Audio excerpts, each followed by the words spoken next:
위성 사진을 보면 현재 우리나라 북쪽 하늘 위로 거대한 비구름대가 서서히 움직이고 있습니다. 이 비구름은 단순한 소나기 수준이 아니라 한반도의 숨막히는 폭염을 해소할 수 있는 운명의 열쇠로 주목받고 있습니다. 기상청은 오는 일요일부터 본격적으로 한반도에 영향을 미칠 것이라며 이번 주말이 폭염 해소의 분수령이 될 수 있다고 전망했습니다. 하지만 하루 전인 오늘 토요일 남부지방을 중심으로 이번 폭염의 마지막이자 가장 강력한 절정이 나타났습니다. 체감온도는 40도에 육박하며 곳곳에서는 아스팔트가 녹아내리고 시민들이 거리에서 쓰러질 정도의 극한 상황이 이어졌습니다. 전문가들은 오늘이 사실상 폭염의 고비라고 경고했습니다. 한편 8월 30일 오전 10시까지 집계된 하루 누적 강수량 자료에 따르면 서울, 수도권, 경기 지역에 예상 밖으로 많은 비가 집중된 것으로 나타났습니다. 특히 경기도 성남시에서는 하루 만에 무려 125mm 이상의 폭우가 쏟아졌습니다. 이는 국지성 소나기 구름과 북쪽에서 내려온 비구름대 일부가 합쳐지면서 만들어낸 결과입니다. 덕분에 폭염이 하루 앞서 약간 완화되는 사전 진통 현상이 나타난 셈입니다. 본격적인 비구름대가 일요일 한반도에 도착하면 다음 주 중반까지 전국 대부분 지역이 강수의 영향권에 들어가게 됩니다. 하지만 이번 비는 마치 징검다리비처럼 한번 내렸다가 그치고 다시 구름이 몰려왔다가 흩어지는 패턴을 반복할 것으로 보입니다. 즉 폭우가 아닌 간헐적이고 국지적인 형태가 될 가능성이 높습니다. 문제는 이것이 폭염의 완전한 종식을 의미하지는 않는다는 점입니다. 전문가들은 비가 내린다 해도 강수량이 많지 않아 전국적인 폭염 해소에는 한계가 있다며 일부 지역은 여전히 불가마 더위와 열대야에서 벗어나지 못할 수 있다고 지적했습니다. 오늘자 기상특보 현황은 전국적으로 폭염경보와 폭염주의보가 여전히 동시다발적으로 발효 중이며 수도권과 중부 일부 지역에는 호우주의보까지 겹쳐 혼돈의 날씨 양상이 이어지고 있습니다. 정리하자면 지금 우리는 마지막 폭염의 절정 플러스 비구름대의 전초전이라는 기상 이중 위기에 놓여 있습니다. 과연 일요일 이후 북쪽의 비구름이 한반도의 지옥 폭염을 완전히 무너뜨릴 수 있을지 아니면 잠시 착각에 불과할지 모두가 숨죽여 지켜보고 있습니다. 어제 기록된 최고기온 사진을 보면 강원도 삼척시는 무려 38도까지 치솟았습니다. 특히 동해안 해안가와 영남지방에서 유독 높은 기온이 관측되었는데 이는 단순한 더위가 아니라 지형적 특성에 따른 팬 현상 때문이라는 분석입니다. 팬 현상이란 서쪽에서 불어온 강한 서풍이 소백낭과 태백낭을 넘어오면서 바람이 건조하고 뜨거워지는 현상을 말합니다. 그 결과 동해안 해안가와 영남지방은 다른 지역보다 더 심각한 폭염에 노출되며 마치 뜨거운 드라이어 바람을 직격으로 맞는 것처럼 체감되는 극한 더위를 경험하게 됩니다. 오늘 영남권 시민들의 고통이 배가 된 이유가 바로 여기에 있습니다. 하지만 상황은 내일부터 급격히 달라질 전망입니다. 일요일 북쪽에서 몰려오는 거대한 비구름대가 드디어 한반도에 상륙하면서 이번 폭염은 서서히 무너지기 시작할 것으로 보입니다. 오늘 토요일에 전국 주요 도시별 낮 최고기온은 29도에서 38도까지 치솟았지만 일요일에는 27도에서 32도까지 급락할 전망입니다. 즉 단 하루 만에 극한 폭염, 완화된 더위라는 극적인 반전이 벌어질 가능성이 큽니다. 다만 전문가들은 경고합니다. 내일부터 쏟아질 비는 전국적으로 고르게 내리기보다는 구름이 다가왔다가 흩어지고 다시 비가 오다 멈추는 징검다리식 강수 패턴을 보일 가능성이 높다며 따라서 폭염이 완전히 끝났다고 속단하기에는 이르다며 일부 지역은 여전히 더위와 열대야에서 벗어나지 못할 수 있다고 지적했습니다. 14호 농파, 15호 페이파, 한반도에 묵상 예정된 태풍, 경로 따라 재앙 시나리오 갈린다. 마지막으로 들어온 태풍 소식입니다. 다음 주 중 필리핀 동쪽 해영에서 발생한 강력한 태풍이 점차 세력을 키우며 북상 한반도와 일본을 향해 접근할 것으로 예상됩니다. 현재 여러 글로벌 계측 모델은 다소 엇갈린 전망을 내놓고 있지만 가장 가능성이 높은 시나리오는 일본 규슈 지방에 직접 상륙하는 경로입니다. 특히 미국 기상청 모델 기준으론 태풍이 일본에 접근할 시 중심 기압이 970 헥토파스칼 전후로 낮아지며 강한 태풍 등급을 유지할 것으로 보입니다. 이는 단순한 비바람이 아니라 건물 외벽 파괴, 대규모 정전, 항공 해상교통 마비까지 초래할 수 있는 수준입니다. 하지만 상황은 여기서 끝나지 않습니다. 태풍의 경로가 조금만 서쪽으로 치우친다면, 즉 일본이 아닌 한반도 쪽으로 진로를 틀 경우 우리나라 역시 직접적이고 치명적인 영향권에 들어갈 수 있다는 소식입니다. 이는 수도권을 포함한 전역에 물폭탄, 폭풍, 해일, 삼중재앙을 불러올 수 있는 최악의 시나리오입니다. 또한 태풍의 번호와 이름을 둘러싼 변수도 남아 있습니다. 현재 베트남 인근 해영에 자리 잡은 32호 열대저하프가 태풍으로 발전할지 여부에 따라 이번 태풍이 14호 농파가 될지 아니면 15호 페이파가 될지가 결정됩니다. 만약 베트남 앞바다의 저압부가 태풍으로 승격되면 그 태풍이 14호 농파라는 이름을 가져가고 우리나라로 북상하는 태풍은 곧 15호 페이파가 됩니다. 반대로 베트남 인근 저압부가 태풍으로 발전하지 못한다면 우리나라 방향으로 오는 태풍이 곧바로 14호 농파라는 이름을 얻게 됩니다. 재미있는 점은 페이파라는 이름이 마카오가 제출한 태풍 이름인데 뜻은 애완용 열대어의 한 종류를 가리킵니다. 하지만 그 이름의 귀여움과는 달리 실제 태풍이 몰고 올 파괴력은 결코 가볍지 않습니다. 결론적으로 한반도는 지금 폭염이 끝나기도 전에 태풍이라는 새로운 재앙을 맞이할 가능성에 직면해 있습니다. 경로에 따라 단순한 일본 문제로 끝날 수도 있지만 만약 태풍이 서쪽으로 틀 경우 9월 초 한국 전역이 태풍 직격탄을 맞을 수 있다는 점에서 철저한 대비가 필요합니다. 폭염경보가 내려진 남부지방은 오늘도 불가마 같은 더위가 이어지고 있습니다. 체감온도는 35도 안팎까지 치솟으면서 바깥에 잠시 서 있기만 해도 땀이 비오듯 흐르고 숨이 턱 막히는 하루가 예상됩니다. 일부 지역은 아스팔트가 달아올라 열기가 밤까지 식지 않을 정도로 극심한 열대야가 우려됩니다. 하지만 더위만 있는 것은 아닙니다. 주말인 오늘과 내일은 곳곳에 소나기와 비 예보가 들어있습니다. 외출이나 야외 활동 계획이 있다면 반드시 우산을 챙기셔야겠습니다.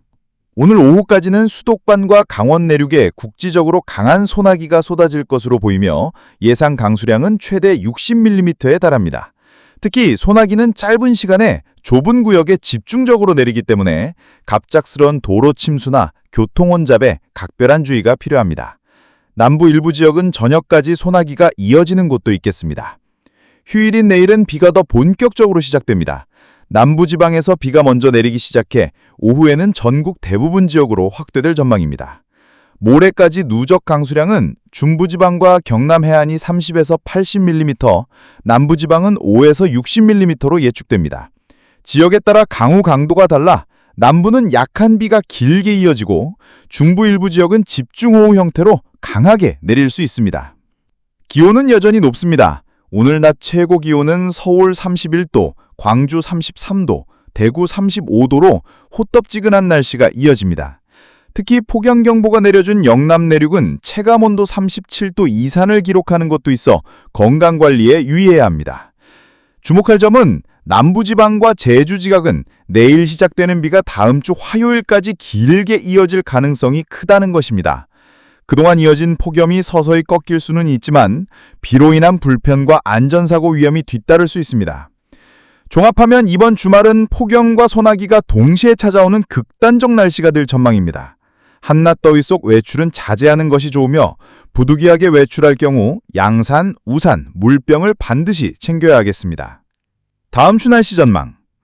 내일 내리기 시작한 비는 월요일까지 전국 대부분 지역을 적셔주면서 그동안 지속된 폭염을 어느 정도 완화시킬 것으로 보입니다. 하지만 비가 그친 뒤에 기온 반등에도 주의가 필요합니다. 기온이 다시 오르면서 습도가 높아져 일부 지역은 폭염 대신 찜통더위와 열대야가 이어질 수 있습니다. 남부 제주 장마성 비주의. 특히 남부지방과 제주 지역은 내일, 일요일부터 화요일까지 길게 비가 이어질 전망입니다. 이 지역은 지형적 특성상 국시성호우가 집중되기 쉬워 순간 강우량이 시간당 30mm 이상 쏟아질 가능성도 있습니다. 저지대 침수, 산사태, 하천 범람 위험에 대비가 필요합니다. 폭염과 열대야의 이중 압박. 중부지방은 비가 내리면서 낮 기온이 잠시 30도 안팎으로 떨어지겠지만 습도가 크게 높아져 체감온도는 여전히 높을 전망입니다. 남부지방은 비가 내리는 와중에도 기온이 32에서 33도까지 오르는 것이 있어 덥고 습한 최악의 날씨가 이어질 수 있습니다. 반면에 열대야로 인해 휴식과 수면이 방해될 수 있어 각별한 건강관리가 필요합니다. 태풍 변수. 게다가 다음 주 중반 이후에는 필리핀 동쪽 해역에서 북상하는 태풍 가능성도 점점 커지고 있습니다. 현재로서는 일본 규슈 쪽으로 향할 가능성이 크지만 경로가 조금만 서쪽으로 틀 경우 한반도가 직접적인 영향을 받을 수 있습니다. 이 경우 폭우와 강풍이 겹쳐 사회적 혼란이 가중될 수 있습니다. 정리. 이번 주말과 다음 주 초는 단순히 비 소식으로 끝나는 것이 아니라 폭염의 마지막 절정, 국시성 집중호우, 열대야와 습한 더위, 태풍 북상 변수, 이 네 가지가 동시에 얽히는 복잡한 기상 상황이 될 전망입니다. 따라서 시청자 여러분께서는 짧은 소나기라도 우산을 항상 휴대하시고 폭염 대비 물, 양산, 모자도 준비하시길 권장드립니다. 다음 주 들어올 태풍 소식까지 저희가 계속 추적해드리겠습니다. 태풍 북상 시 한국 영향 3가지 시나리오. 일본 규슈 상륙 후 소멸 시나리오. 현재 가장 가능성이 큰 경로입니다. 태풍이 일본 규슈에 상륙하면서 세력이 빠르게 약화되는 경우 한반도는 간접 영향만 받게 됩니다. 이 경우 남부 동해안 지역은 강한 바람과 국지적 호우만 나타나고 수도권을 비롯한 내륙은 큰 피해 없이 넘어갈 수 있습니다. 다만 태풍이 일본을 거치면서 남긴 습기 때문에 한반도로 다시 유입돼 국지성 폭우를 일으킬 수 있습니다. 동해안을 따라 북상 시나리오. 태풍이 일본 남부를 스치듯 지나 동해로 진출한 뒤 우리나라 동해안과 강원 영동 지방을 따라 북상하는 경우입니다.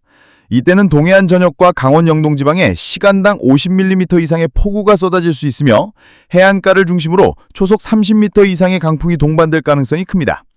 강릉, 속초 등 동해안 도시에는 해일과 높은 파도까지 겹쳐 큰 피해가 우려됩니다. 한 번 더 직접 상륙 시나리오, 최악. 태풍이 일본 쪽으로 방향을 틀지 않고 곧바로 한반도 남부 또는 수도권 인근으로 상륙하는 경우입니다. 이 경우는 폭우 플러스 강풍 플러스 해일이 동시에 닥치는 최악의 삼중재앙이 발생할 수 있습니다.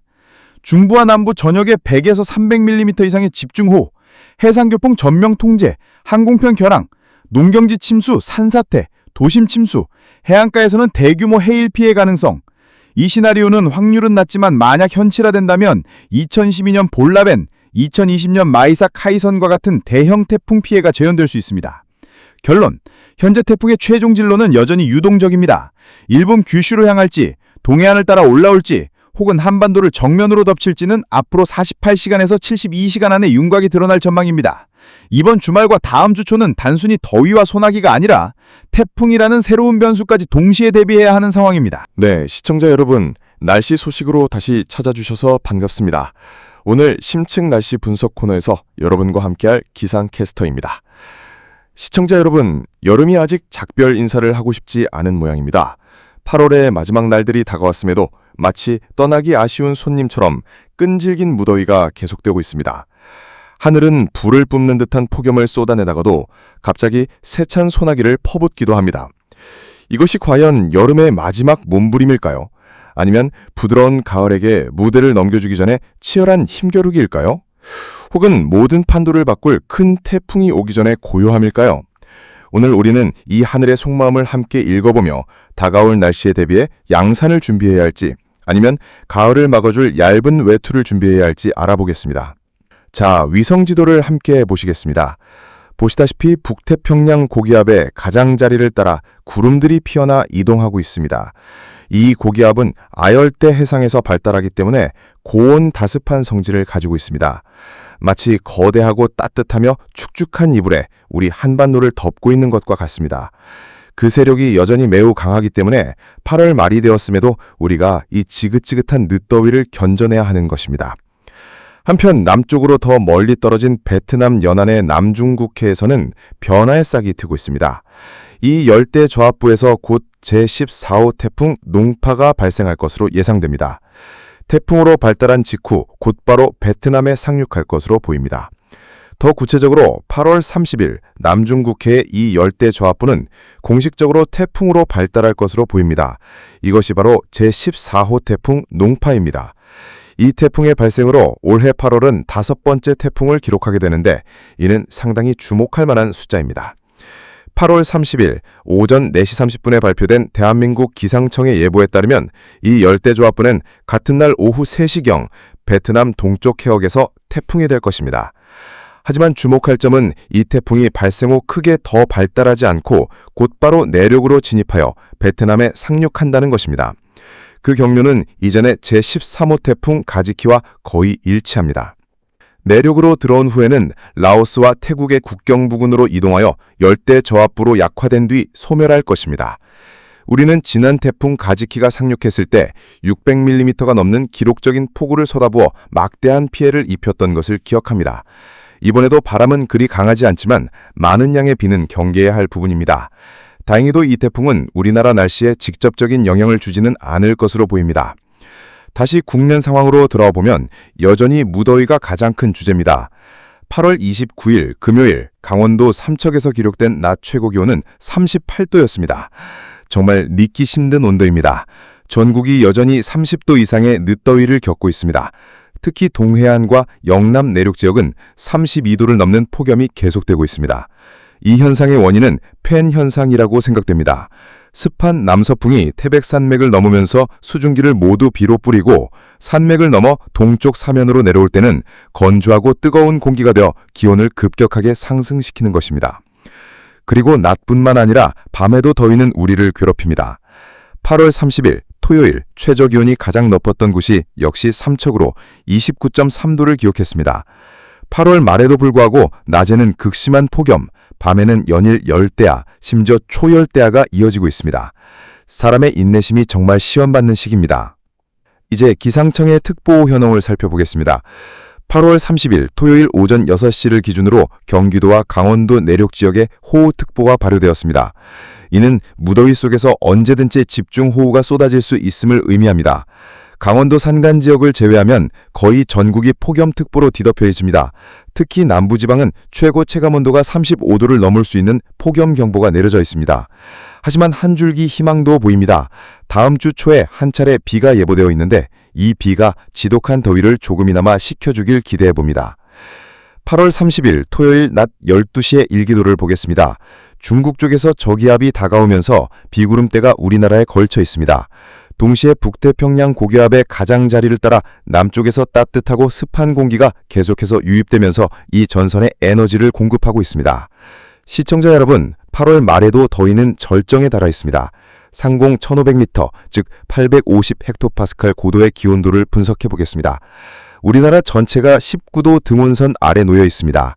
이 고도와 지상 간의 기온 차이가 약 15도인 것을 감안하면 지상의 최고 기온은 쉽게 34도까지 오를 수 있습니다. 한편 일본을 보시면 23도 등원선에 덮여 있습니다.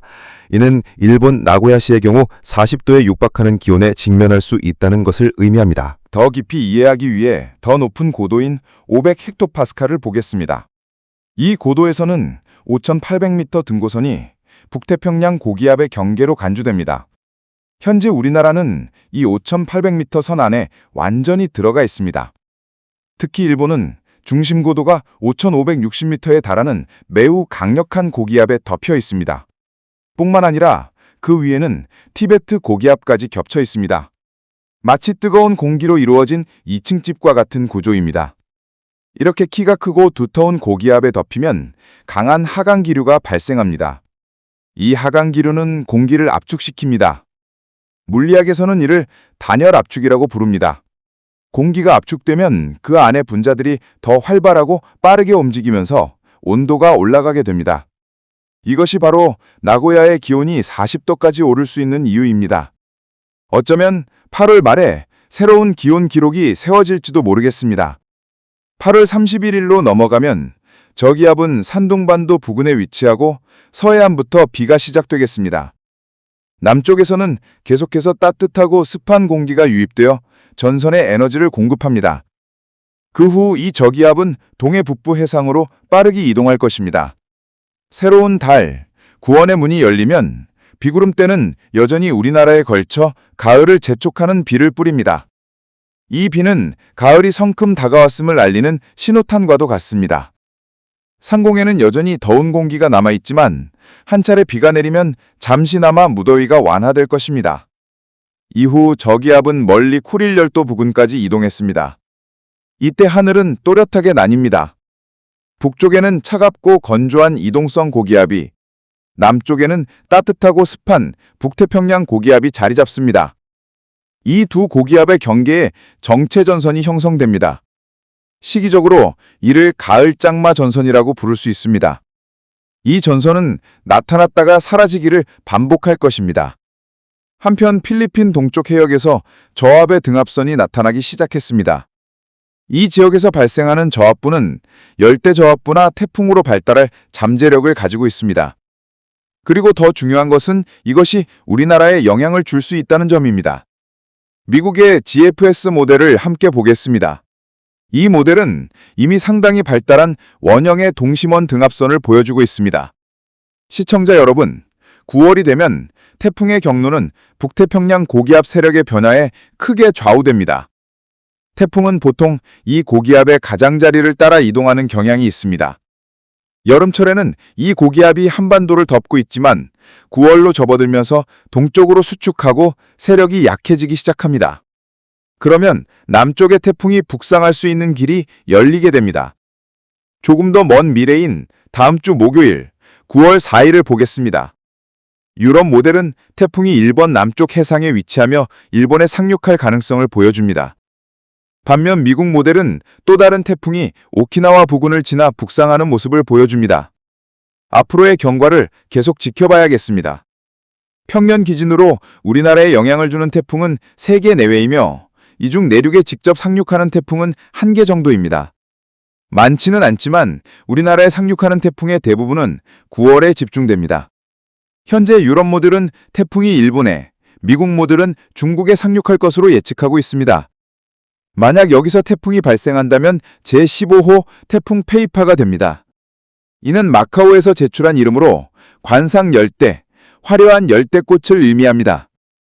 시청자 여러분, 이러한 기상 예측 모델은 하루에 약 4번 업데이트됩니다.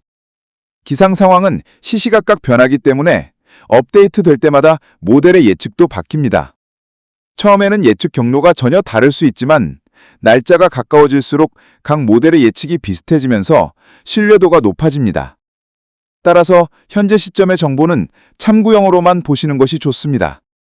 결론적으로 태풍은 날씨의 판도를 완전히 바꿀 힘을 가지고 있습니다. 다가오는 태풍이 과연 여름의 지배를 끝내고 진정한 가을을 여는 게임 체인저가 될 것인가 계속해서 지켜봐야 할 것 같습니다. 시청해주셔서 감사합니다. 변화무쌍한 환절기에 최신 기상 정보를 항상 확인하시고 건강 유의하시기 바랍니다. 그럼 이만 물러가겠습니다. 안녕히 계십시오.